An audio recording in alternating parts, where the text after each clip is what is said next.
Muy buenas tardes. Vamos a comenzar el tema del día de hoy, el tema 6 de estos temas del Espíritu Santo. Vamos a comenzar con nuestra oración que ya tienen ustedes por ahí. En el nombre del Padre, del Hijo y del Espíritu Santo. Amén. Santo y divino Espíritu, destruye en mí toda pereza espiritual, toda indiferencia, toda duda, todo miedo. Lléname plenamente de tu luz, de tu sabiduría, de tu paz, de tu gozo, de tu alegría. A ti, divino Espíritu, que eres Dios y siempre nos acompañas, sea la gloria, el honor, el poder, la adoración por los siglos de los siglos. Amén.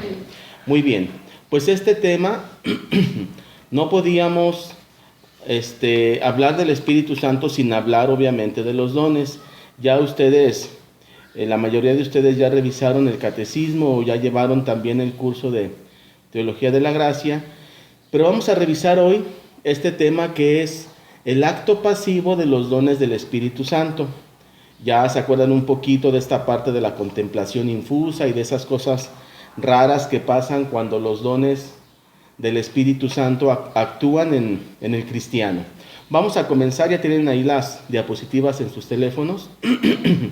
Vamos a comenzar, en la siguiente diapositiva viene la presentación de los dones del Espíritu Santo en el libro de Isaías, capítulo 11, versículos 1 y 2.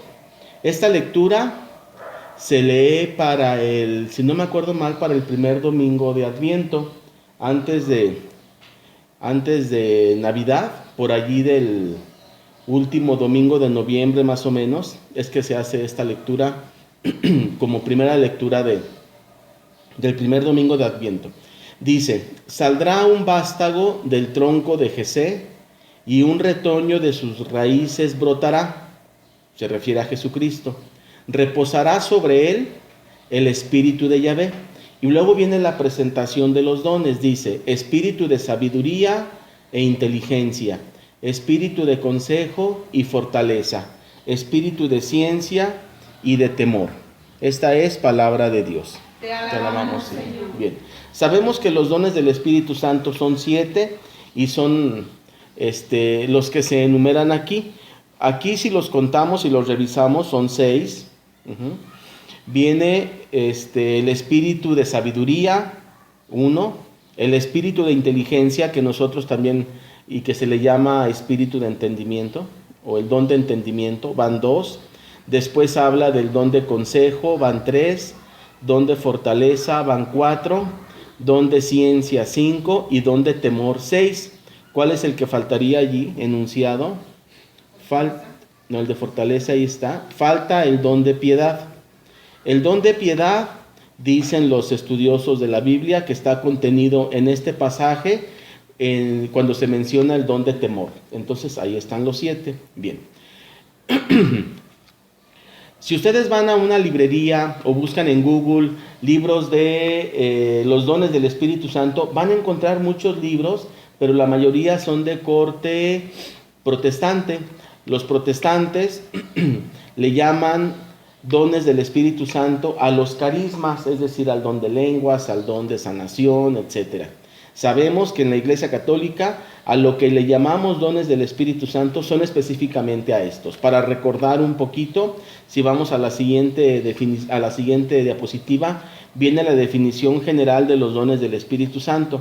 ¿Qué son los dones del Espíritu Santo? Para acordarnos un poquito, se recibe la gracia santificante y como hábito en el alma, y la gracia santificante no viene sola, viene acompañada de 7 virtudes y de 7 dones. Las virtudes, las 3 teologales, fe, esperanza, caridad; las 4 cardinales, prudencia, justicia, fortaleza y templanza, que esas son operables por el hombre, pero vienen junto con la gracia santificante y las virtudes, vienen los dones, también como hábitos infusos en el alma, pero que son operables por el Espíritu Santo.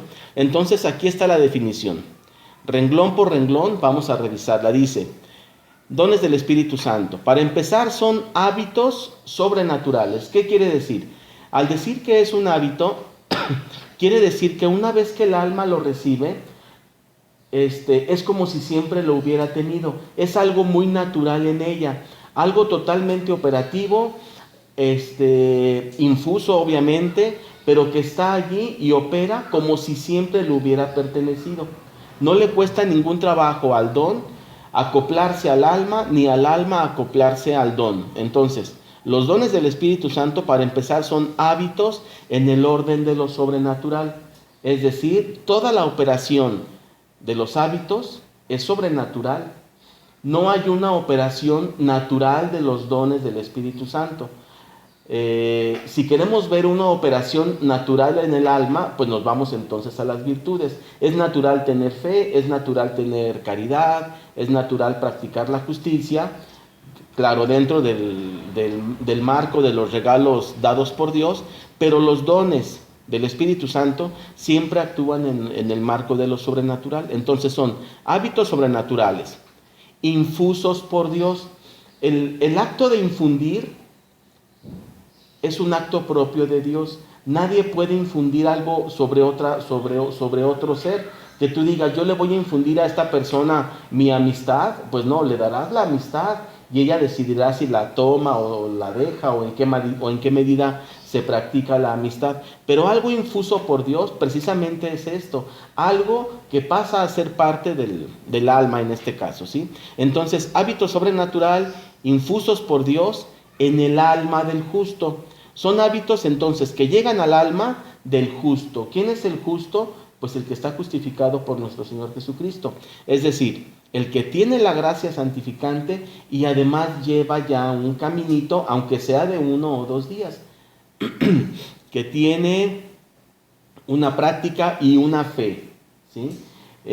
Alguna vez me acuerdo en un tema que dimos aquí, Sarai preguntó de un amigo que se había bautizado, así como ya de edad mayor, un jovencito, se había bautizado así como por cotorreo, de broma, que si allí había pasado algo. Bueno, si lo hace por fe, aunque haya sido cotorreo, un poquito de fe, ese es el justo, el que ya lleva un caminito, aunque sea pequeñito, de inicio por lo menos de fe. Entonces, hábito sobrenatural infuso por Dios en el alma del justo, junto con la gracia santificante.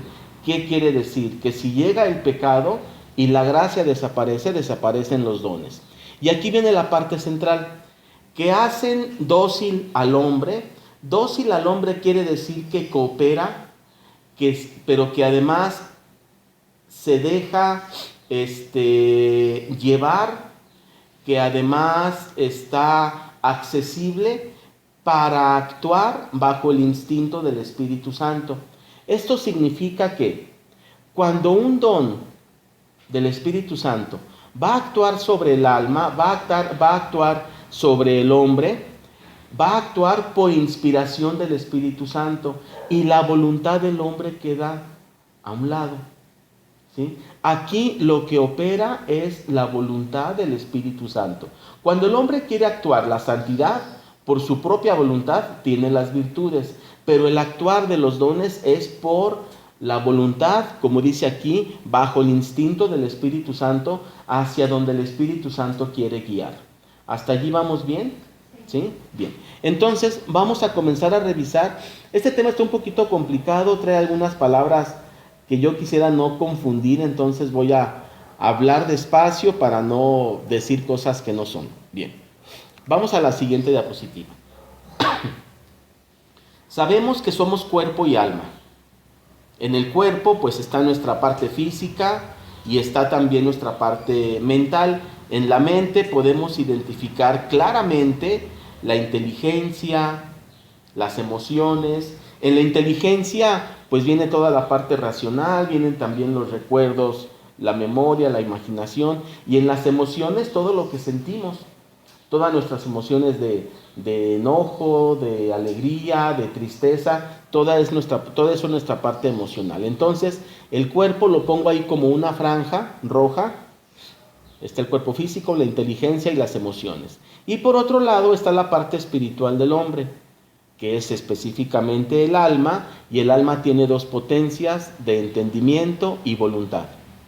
Y nos resulta ya muy claro a nosotros hablar de que El alma tiene una operación específicamente debida a las potencias de entendimiento y voluntad.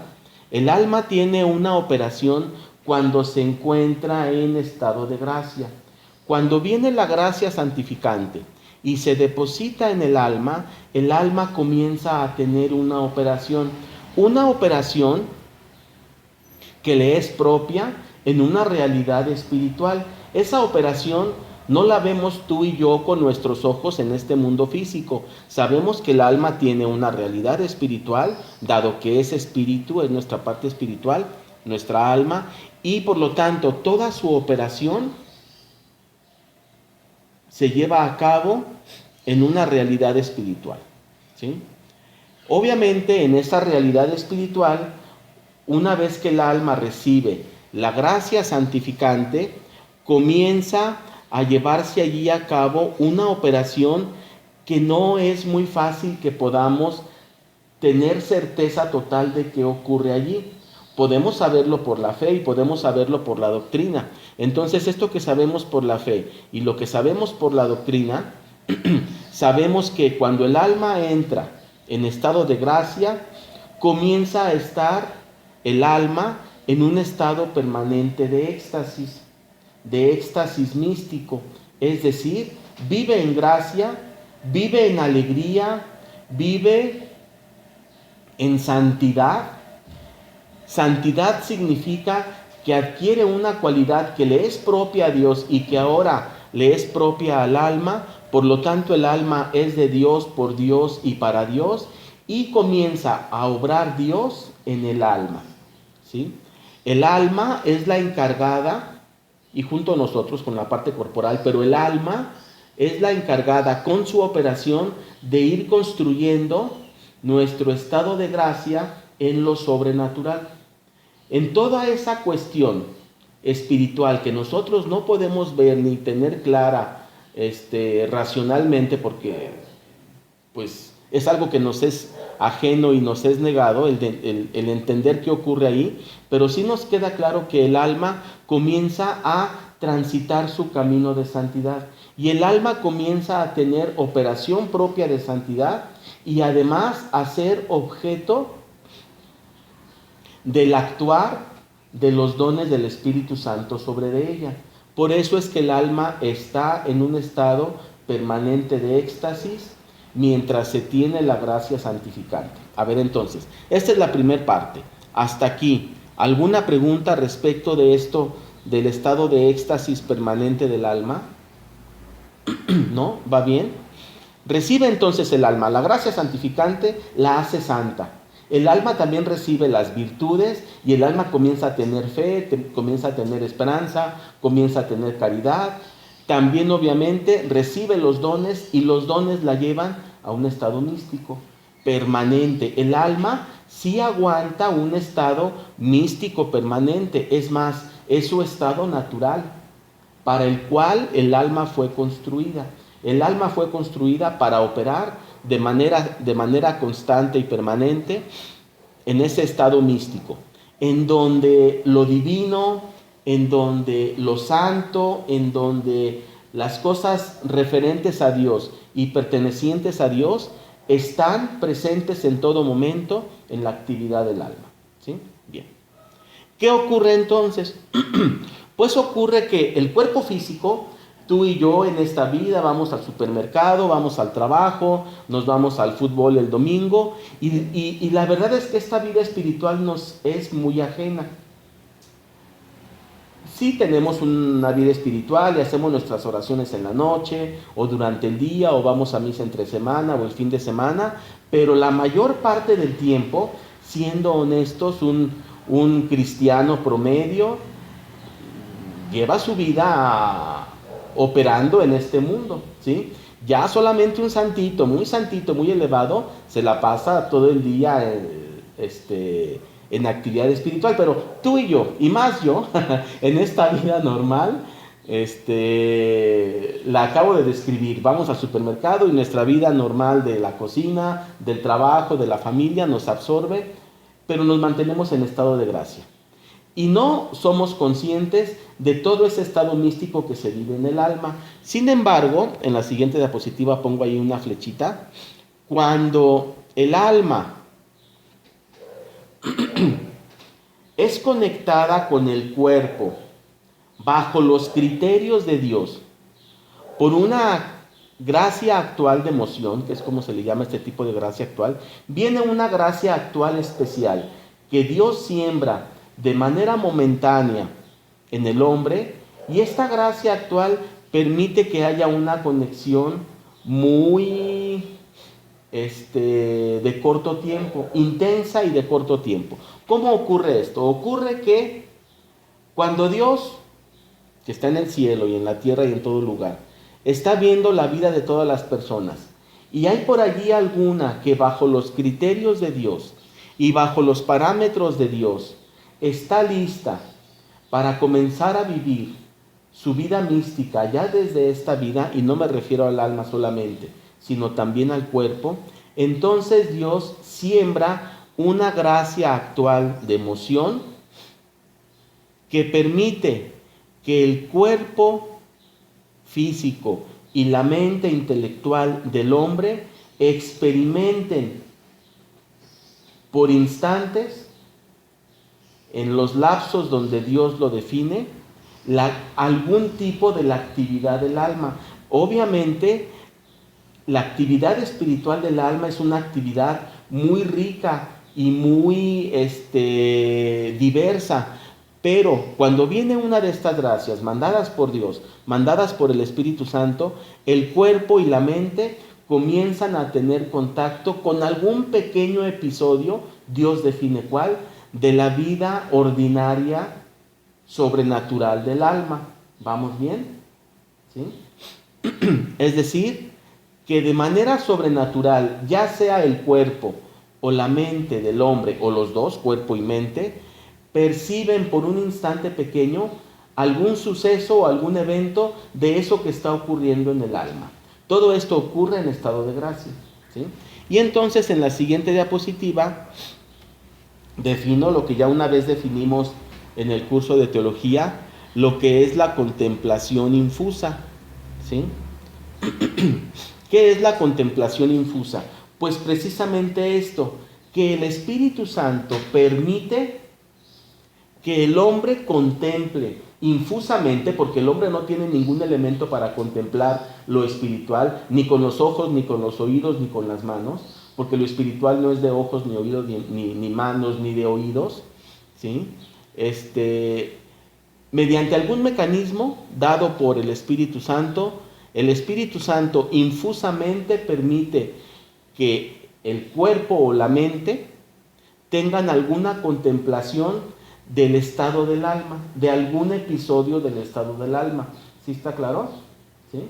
De alguno de esos múltiples episodios que ocurren en el estado del alma de manera constante, en estado místico, en estado de gracia, viene Dios y hace una conexión mediante una gracia actual de emoción, hace una conexión o con el cuerpo o con el alma o con los dos, para que el cuerpo o mente, o con el cuerpo o con la mente o con los dos, para que ellos, el cuerpo o la mente, experimenten algún suceso de lo que ocurre en el alma.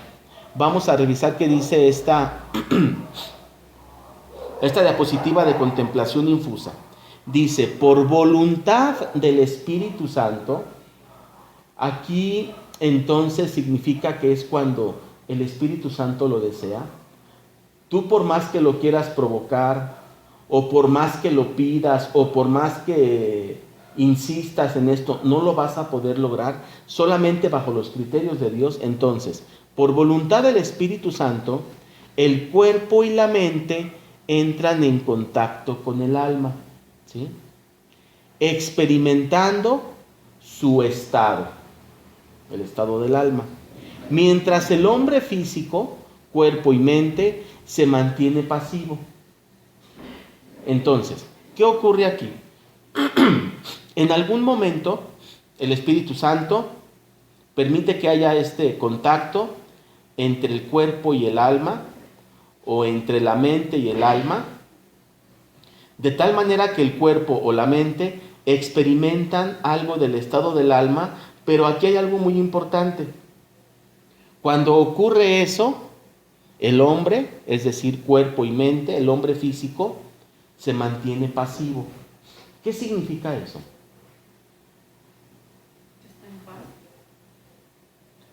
No forzosamente. A ver, ¿qué es estar en paz? Estar en paz es como cuando, Estar tranquilo.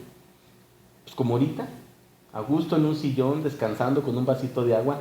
No, no forzosamente es eso, porque puede ser violento. Pasivo significa que, en pocas palabras y en palabras llanas, que el hombre no puede ni meter las manos. ¿Sí? Se va a llevar a cabo ese episodio. No sabemos si va a ser algo placentero o algo tormentoso. No sabemos si va a ser sobre la mente o sobre el cuerpo. No sabemos si va a ver algo o a escuchar algo o a sentir algo. Pero eso que ocurra en el cuerpo o en la mente o en los sentidos de escuchar o de ver o de sentir, el hombre no puede hacer nada, ni meter las manos. Eso significa pasivo. Y lo describo en la siguiente diapositiva. A ver, nomás antes de ir a la siguiente diapositiva. De esta definición hay 3 elementos importantes. Voluntad del Espíritu Santo, contacto entre cuerpo y alma, y el hombre pasivo. ¿Sí? ¿Está bien? Bien. ¿Qué significa pasivo? En la siguiente diapositiva. Esta parte de pasivo, quiero hacer resaltar 5 cosas. Lo primero, va a ocurrir ese suceso de contacto entre el cuerpo y el alma, o la mente y el alma, acto provocado por el Espíritu Santo. Es la forma en la que el Espíritu Santo actúa sobre el cuerpo, sobre el alma, sobre la mente, mediante los dones. Y entonces el cuerpo, los sentidos, la mente, las emociones y la voluntad se mantienen pasivos. ¿Qué significa? Voy a poner ejemplos. En cuanto al cuerpo, si el hombre quisiera correr, moverse, caminar, no lo puede hacer. Si acaso camina, si acaso corre, si acaso se mueve, es por voluntad del Espíritu Santo. Aunque pareciera que aquella persona sigue caminando de manera tranquila, o se pone de rodillas, o camina para atrás, o camina para adelante, o se queda estático, es porque el Espíritu Santo está obrando en sus pies, no él. En este acto de contemplación infusa, en este acto pasivo de cómo actúan los dones del Espíritu Santo sobre el hombre, los pies están a disposición completa del Espíritu Santo. Igual las manos. Si aquella persona que está en ese estado místico momentáneo, junta las manos, abre las manos, cruza las manos, eleva las manos, baja las manos, es por acto del Espíritu Santo. Eso está raro. Porque hemos visto por allí incluso videos, y me voy a referir mucho, lamentablemente no hay videos reales de lo que, o sea, sí hay películas, pero videos reales de lo que ocurrió en Fátima o en Lourdes o en las apariciones del Tepeyac, pues no hay videos, no había, pero sí hay videos. A mí me gustan mucho los videos de Garabandal, que son videos reales, no recuerdo el año, pues deben ser como 1960, 1950. Entonces, estamos por cumplir 50 años de Garabandal. Entonces, por ahí revisen los videos, y los 4 videntes, que son pastorcitos, a la Virgen le gusta mucho las almas sencillas, entonces se ve que hacen muchas cosas, pero todo eso que hacen con sus pies, con sus manos, con su cabeza, con su espalda, con su cuerpo físico, es por moción y es por voluntad del Espíritu Santo. Entonces el cuerpo se mantiene pasivo, dispuesto a la moción del Espíritu Santo. Entonces, si aquel evento que va a vivir este santito, porque todo esto ocurre en estado de gracia muy avanzado, bajo los parámetros y criterios de Dios, si aquel santito le toca, por ejemplo, algo tormentoso en este suceso, no puede correr y escapar. O no puede cerrar los ojos para dejar de ver. Y me voy a la hora al siguiente, de los sentidos. Puede ser que aquello que esté percibiendo en sus ojos, como una visión, o como un ruido, o olfato también, o sensaciones en su cuerpo de dolor, de abrazo, de tortura, de consuelo físico en el cuerpo, o de dolor intenso en el corazón, o opresión en el corazón o sobre el pecho, él no puede hacer nada. Eso significa pasivo. Aunque él quiera, si esta persona estuviera teniendo una visión de lo demoníaco y quisiera cerrar los ojos, no lo puede hacer. Si acaso lo cierra, y si viéramos el video de algo que ocurriera, si viéramos el video y viéramos que se cierran los ojos, es porque el Espíritu Santo lo cerró. Porque la persona permanece activa en su cuerpo, en sus sentidos, también en su mente. El hombre, el santito, la mujer, el niño que está en ese momento viviendo ese episodio, no puede razonar sobre aquello, no puede discernir sobre aquello, no puede analizar sobre aquello que está ocurriendo, no puede relacionarlo con algún evento del pasado, recordar no puede, o no puede imaginarlo con un evento futuro hacia la fantasía, hacia el futuro, tampoco puede, porque también la mente está pasiva. Entonces, la mente también está dispuesta totalmente para el actuar del Espíritu Santo. Las emociones, si llega a haber mucha tristeza, mucho gozo, mucho temor, mucha alegría, cualquier emoción es provocada por el Espíritu Santo. Y la voluntad, por más que esta persona, este santito sobre el cual se lleva a cabo este episodio, por más que quisiera, si fuera algo muy placentero, por ejemplo, estar viendo a la Virgen y tener el abrazo de Dios, o el aroma a flores y mucho gozo en su corazón y en sus emociones, por más que él por su voluntad quisiera alargar el tiempo, no lo puede, o si no estuviera en este momento y quisiera provocarlo, tampoco, porque la voluntad no es de él, sino es voluntad de Dios. Eso significa que es pasivo. Entonces, cuando una persona tiene un episodio de estos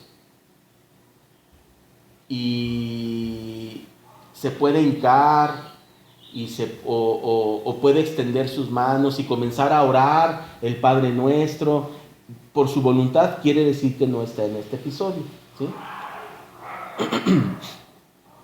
Tú y yo, y pues más yo, o sea, yo nunca he tenido un episodio de estos, ¿sí?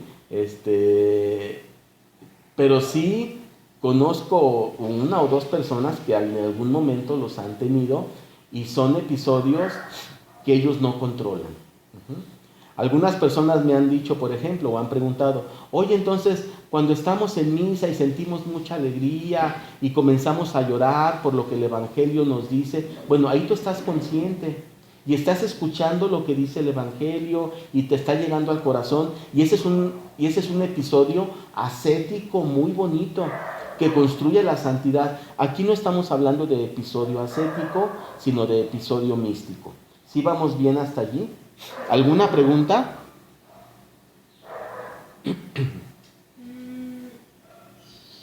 Una vez en el curso de teología veíamos de no creo que eran las gracias gratis. Las gracias gratis, Que ajá. otras personas a lo mejor podían experimentar ciertas cosas, pero esas cosas es diferente a estos momentos que estamos hablando. Sí, pero van relacionados. Miren, por ejemplo, en la siguiente diapositiva, vienen 2 diapositivas, adelante, y vamos sobre esta pregunta de Sarai. Estas 2 diapositivas son 2 fotografías reales de Garabandal. Están en blanco y negro, no existía los colores ni el Photoshop, ¿verdad? Bien, entonces están en blanco y negro, y ahí está, en la primera está una de las pastorcitas, hincada, se ve abajo del nivel de la gente, está hincada, aunque no se ven los pies, tiene las manos levantadas un poco, tiene algo en las manos, no sé si sea un papel o aparentemente algo. El cuello está totalmente echado hacia atrás y la mirada vista al cielo. Ella no ensayó esa postura. Esa postura que puede ser hasta incómoda o que puede ser hasta improbable por cuestión de equilibrio, la mantiene el Espíritu Santo sobre la niña. ¿Sí? Si ustedes revisan los videos de Garabandal, se ven estos mismos pastorcitos en esa posición, con el cuello totalmente hacia arriba, mirando hacia atrás, mirando hacia el cielo. Pero además se ven los videos en donde los pastores van en esa posición, caminando hacia atrás, mucho más rápido, caminando, no corriendo, caminando hacia atrás, mucho más rápido que el resto de la multitud los va siguiendo entre peñascos, entre piedras, subiendo un cerro. Ese es un acto del Espíritu Santo. No se van a caer, no se van a tropezar, no les va a pasar nada. Ese acto es dirigido por completo por el Espíritu Santo. En la siguiente diapositiva aparece otra pastorcita. Es una de las fotografías más famosas también de Garabandal, en donde una de las pastoras está en la misma posición, teniendo una visión mariana, y se les daba la comunión a ellas en ese momento. No un sacerdote, Dios mismo, la Virgen o un ángel, o no sé decirte quién, les daba la comunión. Y en algún momento, obviamente era una comunión que no era visible para las personas. Ellas abrían la boca, como cuando tú y yo vamos a comulgar, sacas la lengua un poco para ir a recibir la Sagrada Eucaristía, y es que la depositas en tu boca, cierras la boca y ya sabemos lo que ocurre.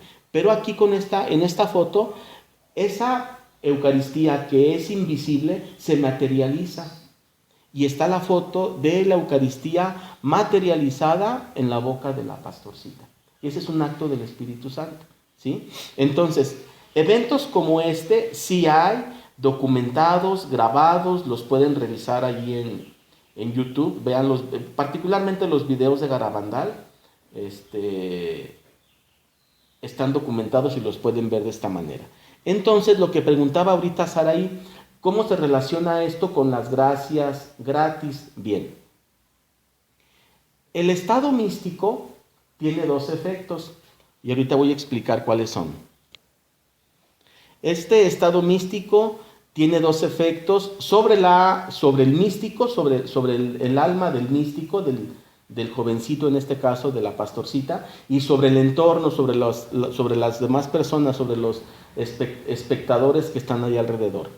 Esta pastorcita, cuando recibe ese acto místico y sobre ella opera el don del Espíritu Santo en su cuerpo y en su mente, la virtud y la gracia santificante se desarrolla a pasos muy acelerados, y entonces su estado de santidad se perfecciona a un paso muy adelantado y mucho más acelerado por el actuar del Espíritu Santo que lo que ella podría haberlo tenido solamente por su actuación. Claro, todo esto lleva un proceso, y la pastorcita de Garabandal que vemos aquí en las fotos, llevaba ya una vida de santidad, pero cuando ocurre en ella el acto místico, se acelera en ella el desarrollo de la virtud y el desarrollo de la gracia.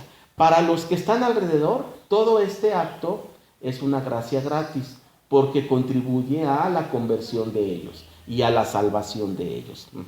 Bien. ¿Alguna pregunta? ¿Vamos bien? En la siguiente diapositiva ocurre entonces que el actuar pasivo de los dones del Espíritu Santo sobre el alma, sobre el cuerpo, sobre la mente, puede ser de dos clases. Así lo clasifican los teólogos. Son palabras que a mí no me gusta mucho utilizar, pero las pongo porque las van a encontrar así en los libros. Puede ser este acto pasivo del Espíritu Santo sobre el hombre un acto querúbico o un acto seráfico. ¿Qué significa esto? Son nombres que se le dan. Si es un acto querúbico, quiere decir que va más enfocado a lo intelectual. Si es un acto seráfico, quiere decir que va más enfocado a lo afectivo. me llama mucho la atención ahorita que estamos en la pandemia y que todavía se transmite la Sagrada Misa en la televisión. En los domingos aquí en León se transmite a las 12 la misa desde la Catedral Basílica de aquí de León. Ahí pueden ver al hijo de Lula en la misa. Se sienta el obispo y una vez que se sienta en la sede, que así se llama, una vez que se sienta, si no hay sacerdotes concelebrando, se puede ver a los lados, a la izquierda y a la derecha de la sede donde él se sienta, dos imágenes que se ven un poquito raras, pero son dos serafines.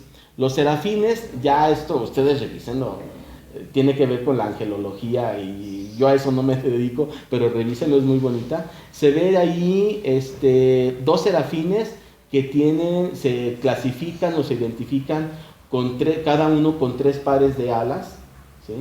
Unas alas que apuntan hacia arriba, otras hacia los lados y otras hacia abajo, y están a la izquierda y a la derecha de la sede donde se sienta el obispo. Los serafines están, de acuerdo a la tradición, a la doctrina, están destinados a amar, a alabar y a dar glorias a Dios, a la Santísima Trinidad. Incluso se dice, y así lo creemos por fe y es parte de nuestra doctrina, que están cantando permanentemente en el cielo el trisagio de Isaías, el de Santo, Santo, Santo, Señor Dios nuestro.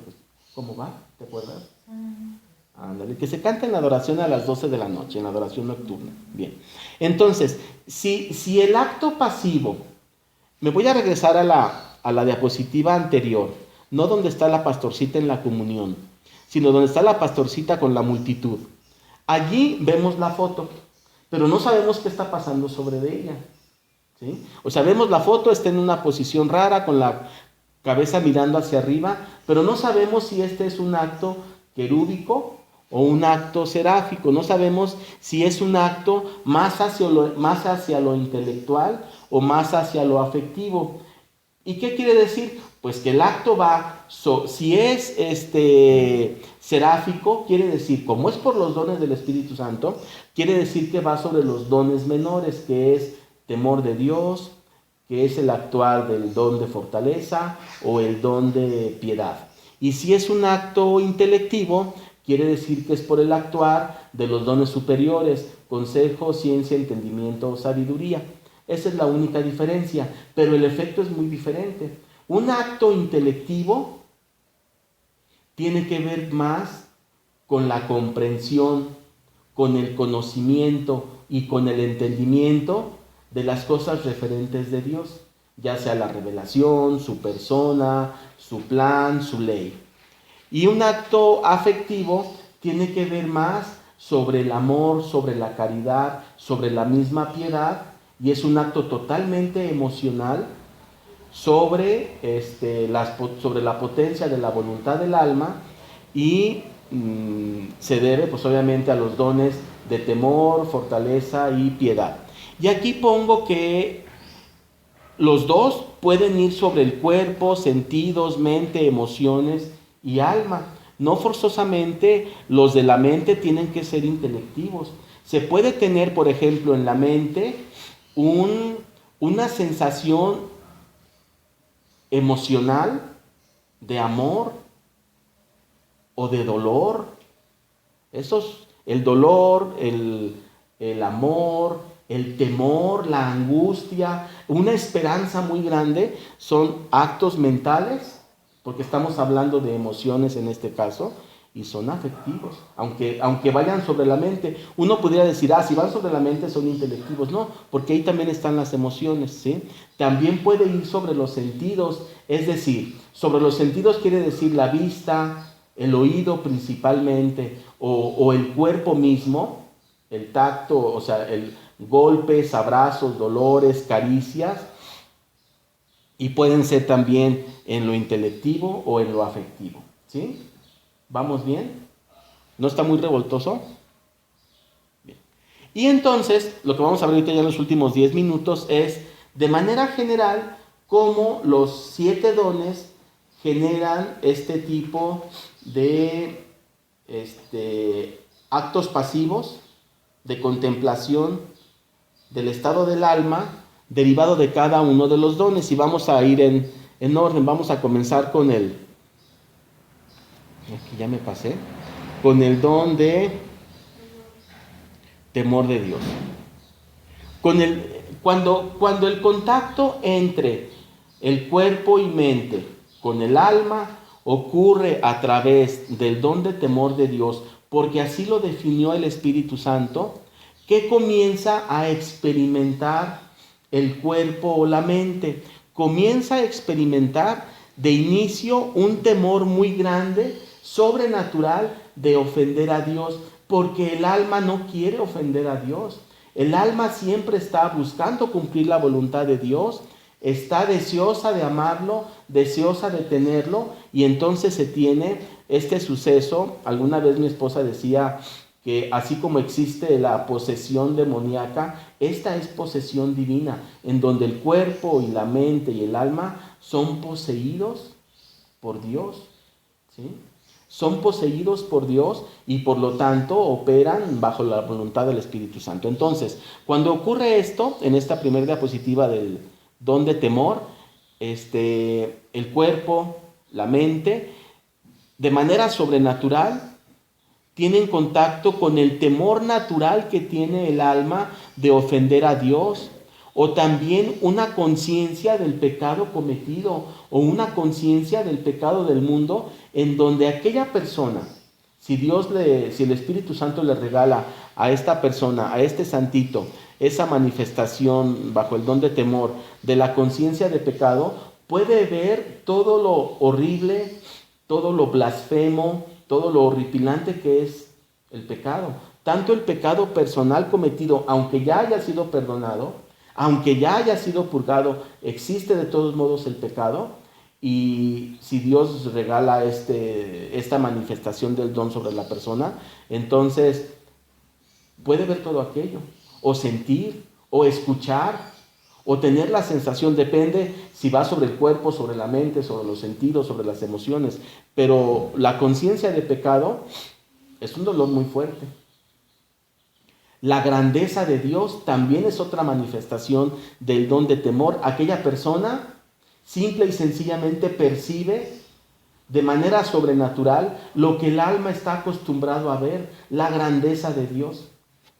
Y esta persona entonces en su cuerpo o en su mente de alguna manera percibe y le resulta claro y le resulta durante esos instantes familiar, como si siempre lo hubiera tenido, aquel suceso de presenciar, de dimensionar la grandeza de Dios o su propia pequeñez también, ¿sí?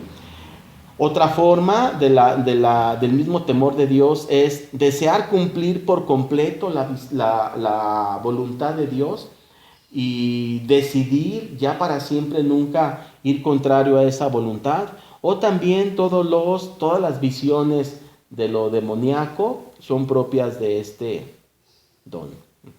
Si Dios así lo permite y así lo desea sobre aquella persona tiene visión o audiciones o ataques o emociones que tengan que ver con lo demoníaco. ¿Alguna pregunta? Y si nos queda claro que esto es totalmente pasivo para el hombre, él no puede hacer nada y el acto corre por cuenta del Espíritu Santo. ¿Sí, Luna? Yo tengo una pregunta referente a la posesión divina. Puede ser que durante alguna oración o durante una hora santa tengas una posesión divina y eso te lleve como a perder el equilibrio y caer al piso. Sí, pero a lo mejor no es un fenómeno, a lo mejor no es un estado místico, ¿sí? A lo mejor no llega hasta el estado místico, a lo mejor es todavía parte de la vida ascética y eso ocurre mucho en las efusiones del Espíritu Santo, en los retiros carismáticos o querigmáticos, o en una hora santa, o en una vigilia pascual, ¿sí? O una vigilia de Pentecostés, o una vigilia de la adoración nocturna de estas solemnes, sí puede pasar, pero no forzosamente llega hasta lo místico, puede ser todavía parte de lo ascético, ¿sí? Lo que sí te puedo decir es que a lo mejor los de afuera no nos damos cuenta, oye, o sea, y lo que menos nos vamos a preguntar ¿es ascético o es místico? No, pues vale, le ayuda, ¿no? Pero al místico no le queda duda, una vez que sale de allí, no le queda duda, si aquello fue místico, no le queda duda, porque no tiene forma de describirlo, es algo externo a él, es algo que nunca había experimentado, no el caerse, sino el contacto con la realidad espiritual del alma, y no le queda duda. Ninguna duda. Ajá. Entonces, pues yo sí he tenido momentos bonitos en el Santísimo, pero pues, todavía estoy muy lejos de aquello. A lo mejor ustedes ya están más cerquita, pero sí, al que le ocurre, no le queda duda, ¿sí? Y ya sea algo muy agradable, algo muy lleno de santidad, lleno de virtud, o algo muy tormentoso, una vez que termina el episodio, el hombre queda transformado, la mujer, el niño, el jovencito, queda transformado, queda enamorado de Dios de manera sobrenatural, aún así aquello haya sido tormentoso. Bien. En la siguiente diapositiva pongo el ejemplo de Santo Domingo de Guzmán. Sí. Tengo bueno, en esa visión de lo demoníaco, no necesariamente son visiones desagradables o que pudieran ser también tentaciones, Sí. pero son permitidas por Dios o son actos del enemigo para hacerte volver a caer en pecado. Son las dos cosas. Son actos del enemigo porque en este momento el distractor principal es el diablo. ¿Sí? El diablo no puede con el alma, no le pertenece ni tiene potestad sobre de ella. Pero sí, cuando Dios lo permite, sí tiene potestad sobre el cuerpo o sobre la mente. Cuando Dios lo permite. Cuando es un pecador acérrimo, amante del diablo, esa es una posesión demoníaca. Interna o externa. Interna decíamos sobre la mente o externa sobre el cuerpo. Eso lo vimos en Teología de la Gracia. Pero cuando es parte ya de la vida mística y Dios lo desea, que ese es el camino mediante el cual esta alma glorificará a Dios, ocurren las dos cosas. Es un ataque directo del diablo, pero permitido por Dios. Permitido por Dios en donde aquel pequeño santito ni las manos podrá meter, ni podrá sacarse a los golpes o a los escupitajos que le dé el maligno, pero es para la gloria de Dios, Dios lo permite. Bueno, y además al final va a salir fortalecido. Sale fortalecido, crecido en su santidad, dando más gloria a Dios de la que daba antes del episodio, porque ya está es elegido por Dios, muy encaminado hacia el cielo. Aunque él a lo mejor no pudiera no sentirse así, es lo más seguro que no se va a sentir así. A lo mejor no se siente así, pero sí, los que son santitos, por ejemplo, el Padre Pío, que recibía estos ataques, él sabía, es más, el Padre Pío daban las 3 o 4 de la tarde y el diablo le comenzaba a decir, ni te vayas a dormir porque te voy a estar fregando toda la noche, y pues él tenía que irse a dormir, ¿sí? Y sabía que venía el ataque y sabía que venía ese episodio y él sabía que estaba en manos de Dios y al siguiente día amanecía hasta con la túnica sangrando o todo golpeado, pero él seguía alabando a Dios. ¿Sí? Claro que le dolía, ¿sí? Claro que tenía cicatrices y llagas que le causaban dolor e incomodidad para su vida normal, pero no le importaba. Porque una vez que se tiene contacto con Dios a este nivel, no importa la vida. No importa la incomodidad del cuerpo o la incomodidad de un hambre o de la sed o del calor o del frío o de la vida misma. ¿Sí? Bien, está esta foto de Santo Domingo de Guzmán. Él ya era muy santito y él era pues el primer dominico, ¿verdad? Claro, Santo Domingo de Guzmán, y él iba de pueblo en pueblo dando catequesis, dando enseñanza, y siempre que iba a entrar a un pueblo, siendo que él era el más santito de su época, siempre que iba a entrar a un pueblo, y me imagino que llegaba a aquel pueblo y desde fuera del templo, perdón, desde afuera del pueblo, contemplaba el pueblo al cual iba a entrar. Antes de entrar, tenía visión del pecado. Dios le permitía tener visión del pecado y decía, pero ¿cómo me mandas a este pueblo? Yo que estoy viendo mi pecado y que soy un gran pecador, siendo que era el más santito de su época. Pero como podía ver la corrupción del pecado propio suyo cometido, aunque hubiera sido pequeño, sabemos ustedes y yo que el menor de los pecados merece 100 o 1000 infiernos eternos si no hubiera perdón por parte de Dios, no hubiera acto de misericordia por parte de Jesucristo. Santo Domingo se le permite ver, siempre que iba a entrar a un pueblo, su propio pecado y decía, pero ¿cómo me mandas a mí, a este pueblo, a evangelizar si soy el más grande pecador? Porque a él se le daba esta visión del conocimiento de su pecado. ¿Sí? Bien. Vamos al siguiente don. El siguiente don es el don de fortaleza y también es en lo afectivo. Y hay varias formas en las que se puede manifestar. Aquí pongo una lista nada más, hay más. Fortaleza física, mental y espiritual ante la dicha y la desdicha de la vida.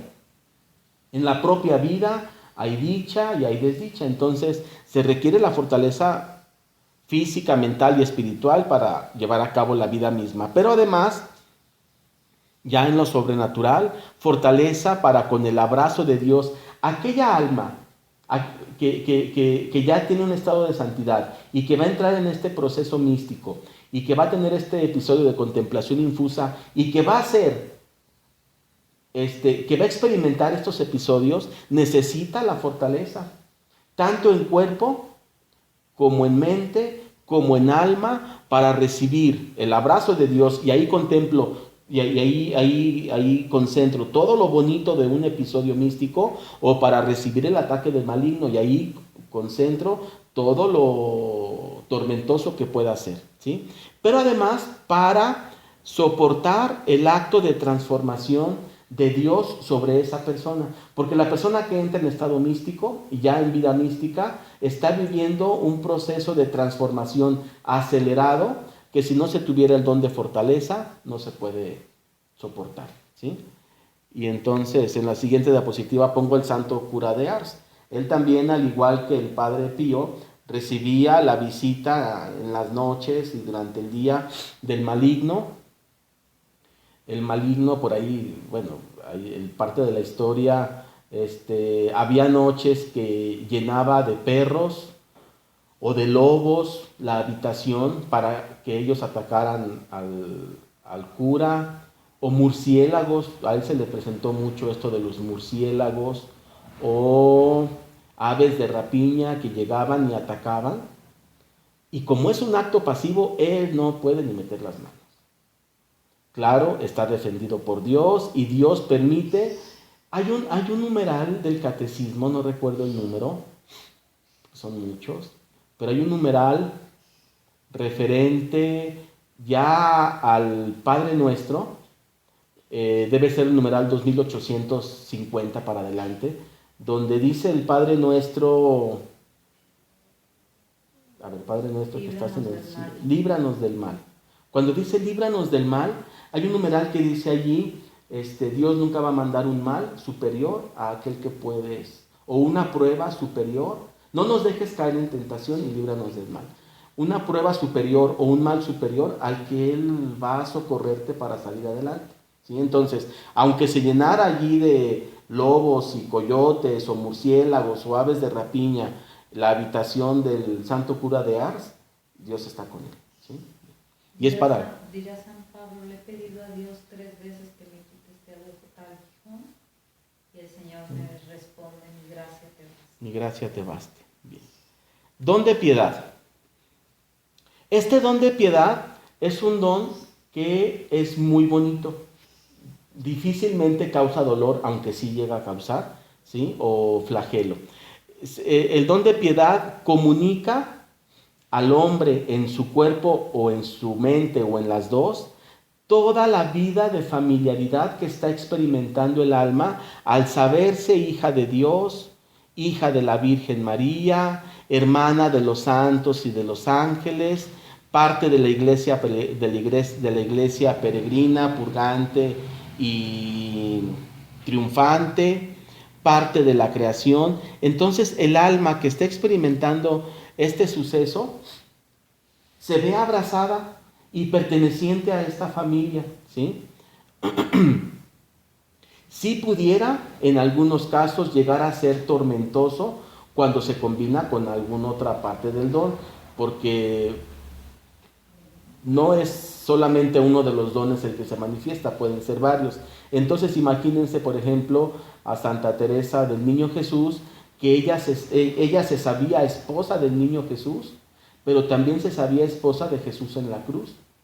Entonces es muy bonita, yo me imagino, ser esposa del Niño Jesús, del niño infante, pero ser esposa del crucificado, pues también es dolor. Entonces este sentido de piedad, de sentido de familia, incluso para con la misma creación, es un don afectivo muy, muy bonito. Bien. Y en la siguiente diapositiva viene allí San Francisco de Asís y Santa Clara de Asís. A San Francisco de Asís específicamente se le dio mucho este don.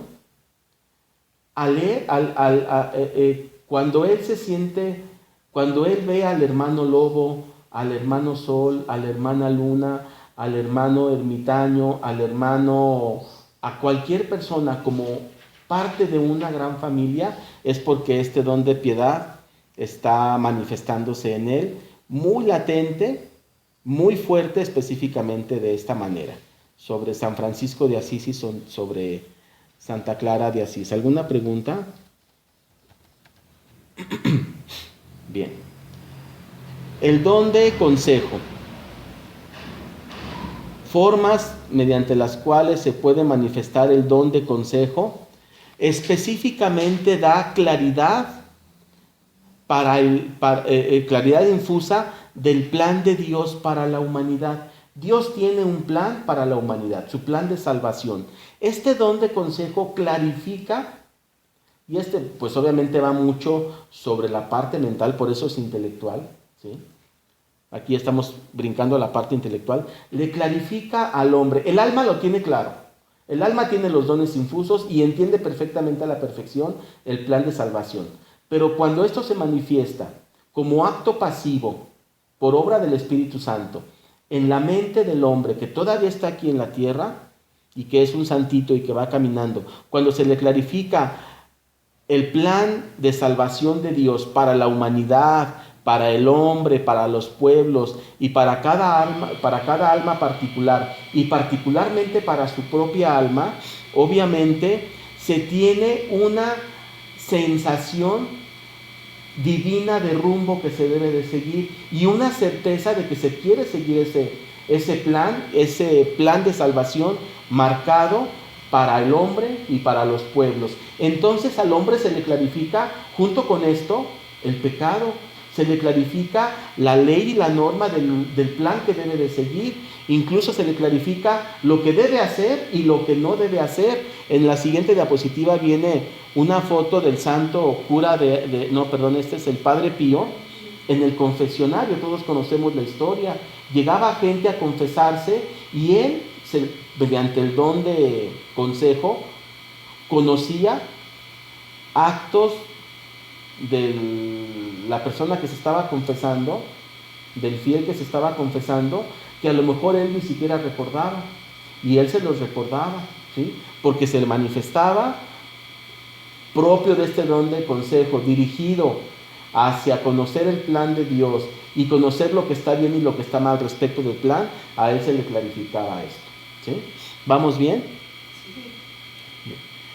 Don de ciencia: se clarifica de manera infusa la ley de Dios, es decir, cuál es la norma de Dios, cuál es su verdad, cuáles son sus criterios, cuáles son sus decisiones, por qué el obrar de Él de esa manera.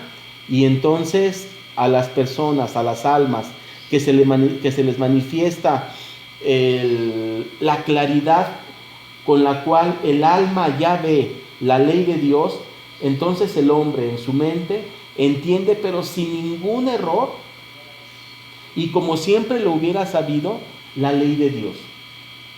¿Cuáles son los criterios de Dios para con el mundo? ¿Cuál es su norma, su verdad? El por qué toma esas decisiones Dios y por qué obra esas decisiones y por qué obra de esa manera. Entonces, el mismo hombre místico que está viviendo este episodio puede ver en la pobreza, puede ver en la riqueza o puede ver en la opulencia o en la decadencia la consecuencia del plan de Dios, la consecuencia del actuar acorde a su ley o contra a su ley. Y puede ver incluso esta persona que de aquel pobre, de aquel mendigo que está en la calle, va a ser Dios de él un gran santo. O va a ser Dios de aquel niño abusado, de aquella niña robada, o de aquel niño que se perdió y que nunca volvió a ver a sus padres, un gran santo, porque lo puede ver, ¿sí? Porque lo puede ver. Viene ahí en la siguiente diapositiva San Buenaventura, y dice allí: San Buenaventura se caracterizaba por la sencillez, la humildad y la caridad, y le mereció el título de doctor seráfico por las virtudes angelicales que realizaba su saber. A él se le manifestó mucho la ley de Dios. Bien, vamos al penúltimo don, que es el don de entendimiento. Obviamente ya alguna vez hemos revisado los dones con calma y todo. Aquí nada más estamos viendo cómo es este acto pasivo del actuar de los dones. Cuando se manifiesta el don de entendimiento, que es un don intelectivo, sobre el hombre o la mujer místicos que están en estado místico, reciben la claridad infusa respecto de la revelación. Al alma no le queda ninguna duda de la revelación, es decir, de lo que está escrito en las Sagradas Escrituras. El alma, aunque no tiene la Biblia allí, y aunque no la ha leído, y aunque no conoce los capítulos ni los versículos, conoce por completo, bueno, esto de por completo ahorita lo explico, pero sí conoce la revelación, conoce el contenido oculto de las Escrituras, conoce la doctrina, conoce las verdades de la fe, y entonces cuando Dios permite que el místico entre en contacto de manera fugaz, de manera rápida, con este tipo de actos propios del alma, al místico se le revela en un instante, de una manera muy rápida, entendimiento sobre las Escrituras, entendimiento sobre el contenido oculto de las Escrituras, porque pudiera parecer, bueno, cuando tú lees un versículo, pues ves ahí las 10 o 12 palabras contenidas en el versículo, pero ahí hay un contenido oculto que solamente es revelado a aquellas personas a quien Dios les da el entendimiento específico para esto. También las verdades claras y profundas de la fe y las verdades de la fe misma.